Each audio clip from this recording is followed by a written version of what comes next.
তো আমরা মরে গেলাম ঋণের দায়ে আর খাওয়ার অভাবে, এমন চিরকুট লেখা আত্মহত্যা করেছিলেন মিনারুল ইসলাম। আত্মহননের আগে তিনি হত্যা করেছিলেন স্ত্রী ও 2 সন্তানকে। নিহতদের নামে 40 অনুষ্ঠিত হয়েছে।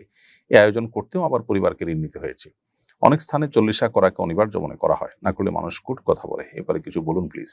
খুবই গুরুত্বপূর্ণ বিষয় এবং এই বিষয়ে গণমাধ্যমে নিউজ হয়েছে, আমরা সেটা দেখেছি, আমাদের চোখে পড়েছে। খুবই দুর্ভাগ্যজনক একটি ঘটনা। এই ঘটনার দুটি দিক আছে, আমি দুটি দিককেই সংক্ষেপে ব্যাখ্যা করার চেষ্টা করছি। প্রথম কথা হলো, কোনো মানুষের মৃত্যুর পর 40 3 দিন আর 7 দিনের নামে যে আনুষ্ঠানিকতা হয়ে থাকে, এর সাথে ইসলামের কোনো সম্পর্ক নেই। কোরআন হাদিস কোথাও আমাদেরকে এরকম কিছু করতে বলেনি, অথচ আমাদের দেশে এটি চলে আসছে এবং প্রতিষ্ঠিত হয়ে আসছে।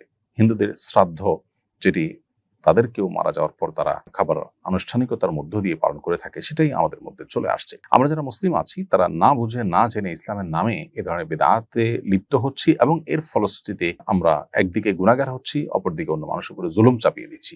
এই যে ঘটনা, মিনারুল ইসলাম তিনি সপরিবারে যে আত্মহত্যা করলেন, তিনি গুনাহের কাজ করেছেন, তিনি সবর করতে পারেননি। আল্লাহ তাআলা তাকে, তার পরিবারকে মাগফিরাত করুন। যারা মারা গেলেন তাদেরকে আল্লাহ তাআলা রহম করুন। এবং মিনারুল ইসলাম যিনি নিজে কষ্ট সহ্য না করতে পেরে এই ঘটনা ঘটিয়েছেন, আল্লাহ তাআলা তাকেও ক্ষমা করে, আমরা দোয়া করি, সেটা ভিন্ন বিষয়। কিন্তু তাদের মৃত্যুর পর যেখানে তারা ঋণগ্রস্ত হয়ে মারা গেছেন, সেখানে তাদের ঋণ পরিশোধ করবার জন্য সমাজের মানুষের উদ্যোগ নেওয়া দরকার ছিল। তা না করে তারা আবার তাদের পরিবারের উপরে 40 চাপিয়ে দিয়েছে।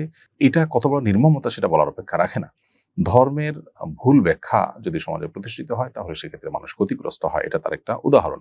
বাংলাদেশের মানুষ যেহেতু ধর্মপ্রাণ, অতএব এখানে ধর্মের সঠিক শিক্ষা, ধর্মের সঠিক চর্চা অনেক গুরুত্বের সাথে থাকতে হবে। না থাকলে আমরা দিন শেষে ক্ষতিগ্রস্ত হব।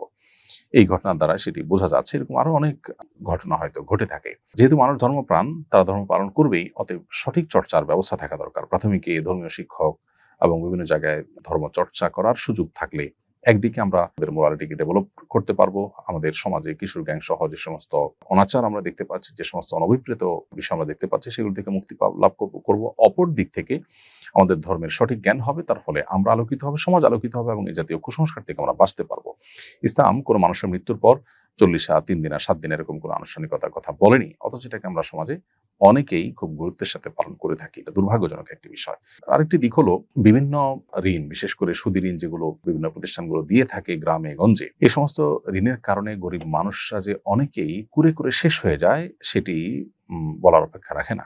জনাব মিনারুল ইসলাম কি কারণে আত্মহত্যা করেছেন, তার ঋণটা কি এটা অ্যাকচুয়ালি সেটা আমরা জানি না, কিন্তু আমরা এটুকু জানি যে এই তথাকথিত ক্ষুদ্র ঋণ ইত্যাদির নামে যে সুদভিত্তিক ঋণের বিশাল জাল বিছানো হচ্ছে, এই জালে আটকা পড়ে বহু মানুষ নিঃস্ব হয়েছেন, শেষ হয়েছেন, অনেকে জীবন পর্যন্ত শেষ হয়ে যাচ্ছে এবং ফ্রাস্ট্রেশনে ভুগছেন। গরিব মানুষ আরো গরিব হয়ে যাচ্ছেন।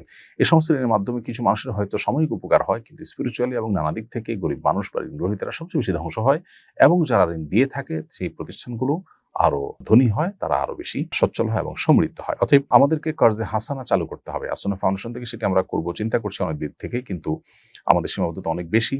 অন্য যত প্রতিষ্ঠান আছে, যাদের সুযোগ আছে, ছোট্ট পরিসর হলেও কর্জে হাসানার এই প্রচলন আমাদেরকে চালু করতে হবে। প্রত্যেক এলাকাতে মসজিদ কর্তৃপক্ষ উদ্যোগ নিয়ে সে এলাকার দরিদ্র অভাবী মানুষদের তাদের দারিদ্র এবং তাদের কষ্ট দূর করবার জন্য উদ্যোগ নেওয়া উচিত। তাহলে ইনশাআল্লাহ বিদিল্লাহ এই ধরনের ঘটনা হয়তো ঘটবে না। সেই সাথে দিনের সঠিক শিক্ষাটা আমাদের সমাজে ব্যাপকভাবে বিস্তার করতে হবে।